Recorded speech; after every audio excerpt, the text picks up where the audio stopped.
চমরন থেকে good morning. মাত্র 8টা বাজে। আমরা ঘুম থেকে উঠলাম। কালকে রাত হওয়ার কারণে এখানে কোনো ভিউ দেখা যাচ্ছিল না। এখন মোটামুটি খুব ক্লিয়ার ভিউ দেখা যাচ্ছে। Still mountain. আমরা কালকে এই হোটেলটাতে স্টে করলাম। সো এখান থেকে হচ্ছে তাদের রুম এবং এটা হচ্ছে তাদের ডাইনিং। ডাইনিং থেকে খুব সুন্দর ভিউ দেখা যায় এখানে। সো এখান থেকে দেখা যাচ্ছে অন্নপূর্ণা সাউথ, উইনচিল and Annapurna 3 and Machapuchare. So সবগুলোর খুব ক্লিয়ার ভিউ দেখা যাচ্ছে, যদিও হালকা মেঘ অন্নপূর্ণা সাউথে। আর তাদের এখানে একটা বাস্কেটবল গ্রাউন্ড আছে, ভলিবল গ্রাউন্ড আছে, এবং কালকে তারা এই জায়গাতেই হচ্ছে তাদের যে ফেস্টিভ্যাল ছিল এটা সেলিব্রেট করলো। সো এটা হচ্ছে তাদের ডাইনিং। আমরা একটু পরেই হচ্ছে ব্রেকফাস্ট করে এখান থেকে বের হব। সো আজকে আমাদের টার্গেট হচ্ছে ইনশাল্লাহ আমরা চমরং থেকে কিমরং খোলা হয়ে লোয়ার সিনো হয়ে আপার সিনো হয়ে ব্যাম্বো, দেন ঘুরজুং, দেন ইনশাল্লাহ দোয়ানি স্টে করা ট্রাই করব। সো এটা হচ্ছে আজকের প্ল্যান। দেখা যাক আমরা কখন গিয়ে পৌঁছাতে পারি। এখানেও সেম, আমরা গান্দ্রকের মতো সেম ব্রেকফাস্ট আইটেম নিয়েছি। এখানে Gurung bread, boiled egg and এটার সাথে তরকারি। সো এখন ব্রেকফাস্ট করা যাক। তো এখন 10:30টার মতো বাজে, আমরা বের হয়ে গেছি আমাদের নেক্সট স্পটের জন্য। এখান থেকে হয়তো আবারও 6 ঘন্টা মতো টাইম লাগতে পারে। এবং এটা হচ্ছে চমরংয়ের ভিউ।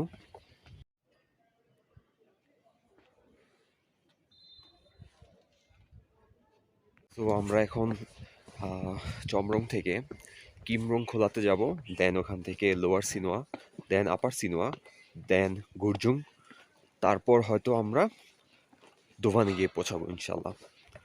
সো এটা অনেক লম্বা একটা ট্র্যাক হতে যাচ্ছে। দেখা যাক ইনশাল্লাহ আমরা কখন গিয়ে পৌঁছাতে পারি। চমরং থেকে যাওয়ার সময় এখানে আমাদের হচ্ছে পারমিটগুলো দেখাতে হবে, যে AC checkpost and information centre Chhomrong. এখানে আমাদের পারমিটগুলো জমা দিয়ে দেন আমাদের নেক্সট ট্রেক স্টার্ট করতে হবে। সো ইটস কিমরুং খোলা, এখান থেকে পানি পড়তেছে। Then we have to go this way from this to lower Sinuwa. First hanging bridge, এবং এটার নিচে হচ্ছে কিমরুং খোলা। খোলা মিন্স রিভার। এখান থেকেই দেখা যাচ্ছে। এখন 11:57 বাজে, অলমোস্ট 12টা। আমরা লোয়ার সিনোয়াতে। আমরা এখানে স্টে করবো না, এখান থেকে আমরা ট্রাই করবো আপার সিনোয়াতে যাওয়ার। হোপফুলি 2.5 ঘন্টা বা 3 ঘন্টার মতো টাইম লাগতে পারে। অ্যান্ড এখান থেকে পাহাড়ের ভিউগুলো অনেক সুন্দর দেখা যাচ্ছে।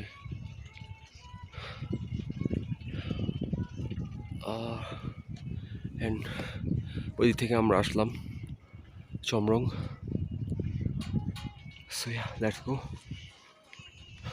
সো এখানে প্রাইস এত হাই যে প্রাইসে হয়তো আমরা অন্য জায়গা থেকে ডাবল খাবার পেতে পারি। এদিকে meat lovers pizza 1300, blueberry pancake 650। বরাবরের মতো যত উপরের দিকে যাব প্রাইস ততই বাড়তে থাকবে। এটা এখানে নর্মাল, কারণ এখানে খাবার হয়তো তাদের চপার দিয়ে আসে, অথবা ঘোড়া বা খাচ্চার যেটা বলে তারা, পোর্টার, এগুলো নিয়ে আসে। সো এইগুলোর জন্যই খাবার প্রাইসটা একটু হাই এই জায়গায়।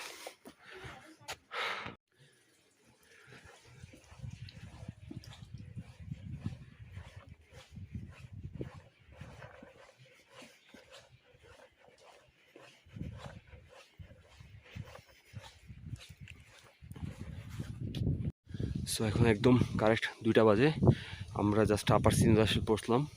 এখানে আমরা একটু রেস্ট নিব, তারপর আমরা আবার স্টার্ট করব ফর দোভান। এখান থেকে ব্যাম্বু 1 ঘন্টা 30 মিনিট লাগবে এবং দোভান 3 ঘন্টা। সো দেখা যাক আমরা কোথায় গিয়ে পৌঁছতে পারি। টার্গেট যদিও দোভান, ট্রাই করব অন টাইমে পৌঁছার। সো এটা হচ্ছে আপার সিনোয়া। আমরা এখন আপার সিনোয়াতে এখানে অ্যালটিটিউড হচ্ছে 2350 মিটার। এখান থেকে আমাদের দোভান যেতে লাগবে 3 ঘন্টার মতো এবং ব্যাম্বু যেতে লাগবে 1 ঘন্টা 30 মিনিট। সো আমাদের প্ল্যান হচ্ছে আজকে দোভান স্টে করার। এখন প্রায় 2টার মতো বাজে। সো দেখা যাক আমরা কখন গিয়ে পৌঁছতে পারি। এখানে আমরা একটু খাওয়া দাওয়া করবো, তারপর হয়তো আমরা একটু রেস্ট নিয়ে আমরা স্টার্ট করব আমাদের বাকি ট্রেকিং।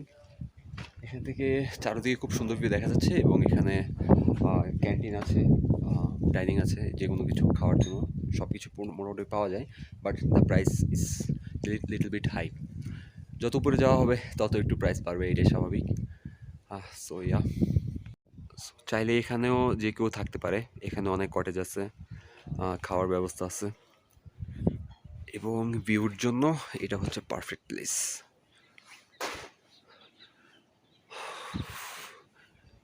মেঘে ঢেকে গেছে একদম পাহাড়গুলো এবং এখান থেকে চারপাশে সব সুন্দর ভিউ দেখা যাচ্ছে।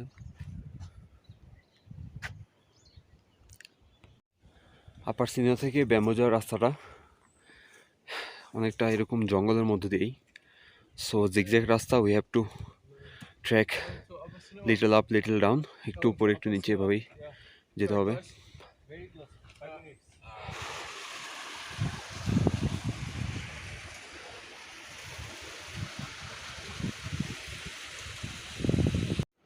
সো আমরা এখন ব্যাম্বো ভিলেজের ভিতরে যাচ্ছি। এখান থেকে দোভান 1 ঘন্টা 30 মিনিট দেখাচ্ছে। দেখা যাক আমাদের কতক্ষণ লাগে যেতে। আমরা এখন অলমোস্ট 4টা বাজে। আমরা একটু রেস্ট নিব আধা ঘন্টার মতো, তারপর হয়তো স্টার্ট করব। ব্যাম্বো থেকে বের হয়ে যাচ্ছি। সো আমাদের 1-1.5 ঘন্টার মতো টাইম লাগতে পারে। ওয়েদার একটু ডার্ক হয়ে আসতেছে। ট্রাই করবো অ্যাজ সুন অ্যাজ পসিবল ওইদিকে পৌঁছার। সো দেখা যাক। মাত্র দোবানে এসে পৌঁছলাম। আমাদের চমরং থেকে আমরা ডিরেক্ট ট্র্যাক করে এখন অলমোস্ট 6টার মতো বাজে। আমরা এইমাত্র দোবানে এন্ট্রি করলাম।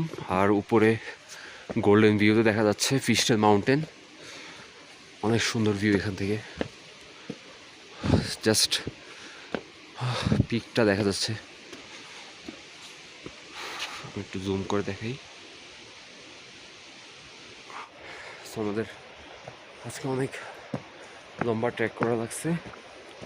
এখন আমরা দোকানে একটু একটা রুম নিব, ঘাটাঘাটি করবো, যেটা বেটার হয়। দেন খাওয়া দাওয়া করতে হবে, অনেক খিদা লাগছে। দোকানে আমাদের ডিনার ভেজিটেবল ফ্রাইড রাইস, এটা খেয়ে আজকে রাত কাটাতে হবে। দেন হয়তো ঘুম দিব, তারপর ইনশাল্লাহ সকালে ব্রেকফাস্ট করে আমরা আমাদের ফাইনাল ডেস্টিনেশন এবিসি এর দিকে রওনা দেব ইনশাল্লাহ। সো ডিনার করা যায় এখন।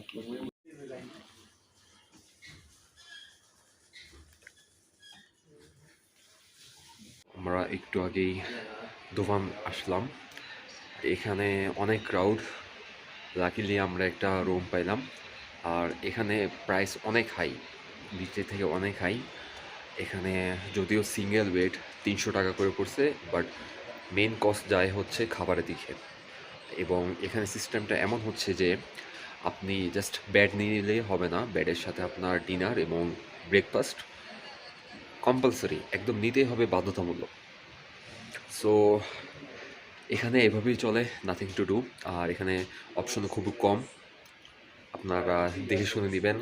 যে কোনো কিছু করার আগে হচ্ছে প্রাইস জিজ্ঞাসা করে নেবেন, কারণ এখানে একদমই নেগোশিয়েট করা যায় না। আমরা অনেক ট্রাই করছি, বাট করা যাচ্ছে না। Wifi, battery charge, hot water, bath, anything, যে কোনো সিঙ্গেল জিনিসটার জন্য হচ্ছে পে করা লাগতেছে।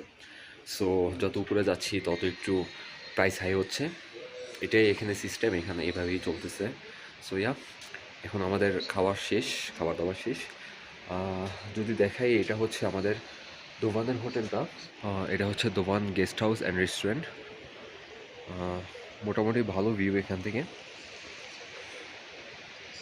আর এই জায়গা হচ্ছে ওয়াশরুম। এখানে বাইরে বসে হচ্ছে চা, নাস্তা, কফি খাওয়া যায়।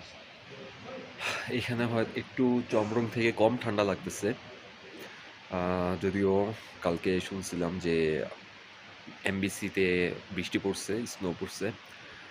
এখানে তেমন ঠান্ডা পড়তেছে না। আমরা এখন ঘুম দিব, ইনশাল্লাহ সকাল সকাল উঠতে হবে। লাস্ট ডেস্টিনেশন এবিসির জন্য। সো দেখা যাক ইনশাল্লাহ আমরা কতটুকু পৌঁছাতে পারি। সো দেখা হচ্ছে কালকে। Good morning from the one. কালকে আমাদের আস্তে আস্তে খুব রাত হয়ে গিয়েছিল। সো রাতে কোনো ভিউ দেখা যাচ্ছিল না, সব অন্ধকার ছিল। এখন আজকে সকালে লাকিলি খুবই চমৎকার ওয়েদার, সব কিছু খুব ক্লিয়ার, সব কিছু দেখা যাচ্ছে খুব সুন্দরভাবে।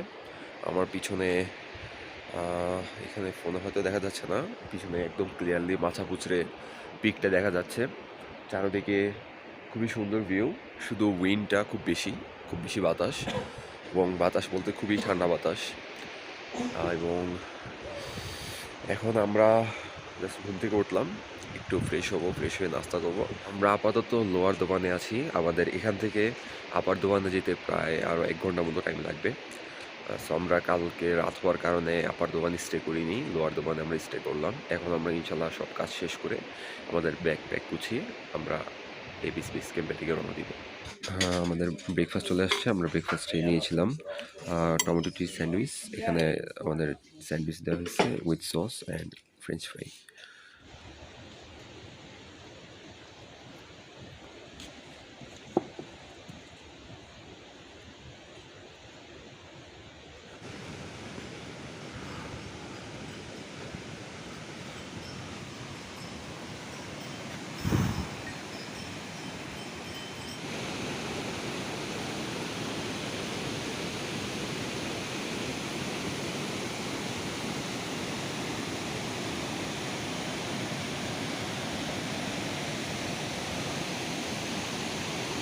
ফাইনালি আমরা হিমালয়াতে। এখন প্রায় 11টার মতো বাজে। হ্যাঁ, এটা অ্যালটিটিউড 2920 মিটার। এখান থেকে দেওরালি আরও সেম 2 ঘন্টার মতো ট্র্যাক। সো আমরা এখানে একটু রেস্ট নিব, তারপর আমরা বাকি ট্র্যাক স্টার্ট করবো আবার। সো এটা হচ্ছে হিমালয়া, এবং এখানে দেখাচ্ছে দেওরালি। এদিক থেকে 1 ঘন্টা 30 মিনিটের মতো। আমরা এই রাস্তা ধরে আসলাম, সূর্যের আলো লাগতেছে গায়ে, এখন অনেকটা ভালো লাগতেছে। আমরা অনেক সকাল স্টার্ট করেছিলাম, তাই অনেক ঠান্ডা ছিল, বাতাস অনেক ঠান্ডা ছিল। সো এখন সূর্যের আলো লাগাতে একটু ঠিক লাগতেছে। বাংলাদেশের পতাকা লাগানো আছে। ওফ, নাইস। যে লাগাইছে তাকে স্যালুট। সো এটা হচ্ছে হিমালয়া, বিভিন্ন দেশের পতাকা লাগানো। আমরা হিমালয় থেকে বের হয়ে যাচ্ছি। এখন ঠিক 11টা বাজে। এখান থেকে বলা হচ্ছে যে 1 ঘন্টা 30 মিনিট লাগবে দেওরালি পর্যন্ত।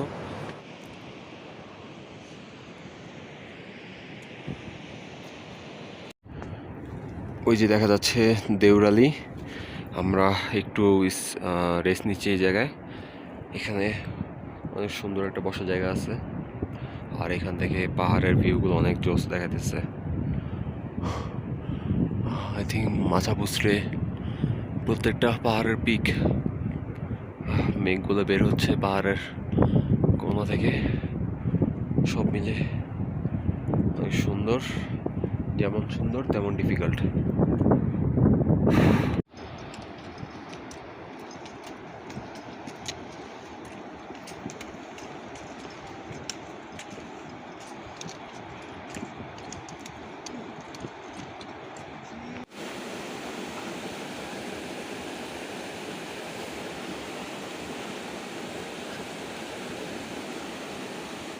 এখন প্রায় 1:15টার মতো বাজে। আমরা ফাইনালি দেওরালিতে এন্টার করলাম।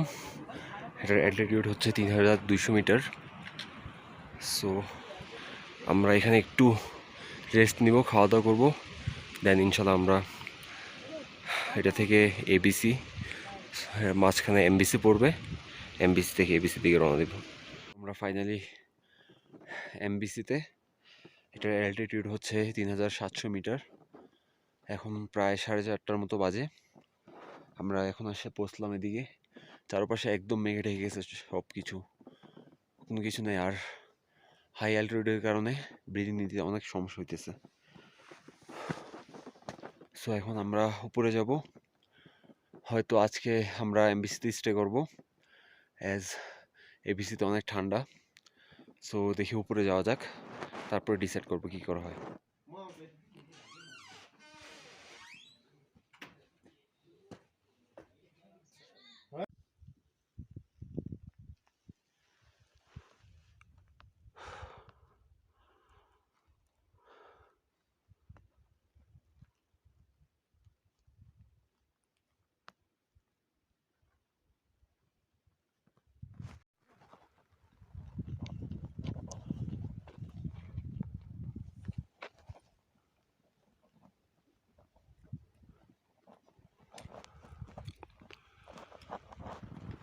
আলহামদুলিল্লাহ, ফাইনালি এবিসি বেস ক্যাম্প। আমরা কালকে রাতে এসে বেস ক্যাম্পে পৌঁছাই। রাত হওয়ার কারণে কোনো ক্লিপ নেওয়া যায় নাই, আর ফোনের ব্যাটারি একদম সব ডাউন হয়ে গিয়েছিল। সো আজকে অনেক সকাল উঠে বেস ক্যাম্পের চারদিকে একটু ঘোরাফেরা করলাম এবং কিছু ছবি তুললাম। এখন একদম বেস ক্যাম্পের উপরে, পিছনে অন্নপূর্ণা সাউথ এবং সামনে মাচাপুসরে। আর এত সুন্দর ভিউ, মানে বলার বাইরে। আসলে কপাল লাগে এরকম ভিউর জন্য। অনেক সুন্দর ভিউ, সামনে একদম বেস ক্যাম্প দেখা যাচ্ছে। সো আমরা এখন একটু নিচে নামবো, কিছু খাওয়া দাওয়া করে দেন আমরা নিচের দিকে রওনা দিব। হচ্ছে বেস ক্যাম্প, এখানে কয়েকটাই হোটেল আছে থাকার জন্য। সামনে সানরাইজ দেখা যাচ্ছে মাচাপুসরে, এবং আমার ঠিক পিছনে Annapurna south, the mighty Annapurna south. এত সুন্দর ভিউ, মানে বলার বাইরে।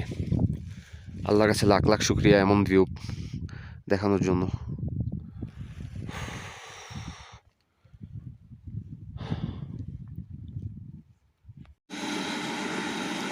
সো ইমার্জেন্সি কেসে হচ্ছে হেলিকপ্টার দিয়ে তারা নিচে ল্যান্ড করা যায়, হেলিকপ্টার ট্রান্সপোর্ট ইউজ করা যায়, বাট এটা অনেক কস্টলি, অ্যাবাউট $2000।